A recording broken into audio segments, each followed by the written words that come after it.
Phone মন না, এবার কোরবানি দে আব্বা তো উট কিনতে যাইছিল, সৌদি যাইয়া উট কতগুলা দেখছে, ও কিন্তু এত টাকা খরচ করতেছে, কিন্তু ওই হ্যান্তে উট আনবো অসুস্থ হয়ে যাবো, লেগে হাতে পায়ে ধরে বাপের আমি গরু কিনেছি, কিন্তু গরু যেটা কিনছে অত মহল্লায় মনে হইতেছে না এরকম গরু কেউ দেখছো আজ পর্যন্ত। বিশাল মানে আত্মীয় গরু দূর থাক, গরুর এমন সাইজ, মানে তুই একবার দেখতে ভাবতে পারস যে হাতিও বললেও ভুল করতে পারস, এত বড় গরু। এমন এমন গরু তো এমন গরু তোর দেখ এমন একবার বাসায় তোর রাখার জায়গা হইতেছে না, এই গরুর রাহনেরও জায়গা নাই।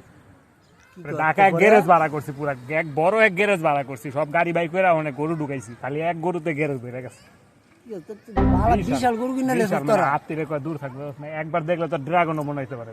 হ্যাঁ এত বড় গরু কাম করছো দেওয়াস নেই আজ পর্যন্ত এমন গরু, মানুষের টিকিট কেটে দেয় গরু দেখতেছে, আরেক গরু কিনতে আর টিকিটের টাকা দিয়ে বেড়া কি বেড়া বিশাল কাম সাইডা লইছো কাম যেটা লাইছি, মানে পুরাই বিশাল গরু। ও ভালো এটা কি জারে এ মগা এই এদিকে এদিকে না কই যাস না কিরে কই গেছিলি, কইতে আইলি?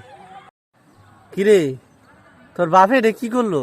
হ্যাঁ, একটা ছাগল কিনছে, হ্যাঁ আবার মশা চাইতে হচ্ছে হর। হ্যাঁ, কে বাজারে কি আর ছাগল নাই? মোড়া তাজা দেখে একটা ছাগল কিনা যায় নাই কা? এটা কোনো কাম করলো? এই বেটা তুই গরু ছাগল চিনস বেটা, মুখ বন্ধ কর।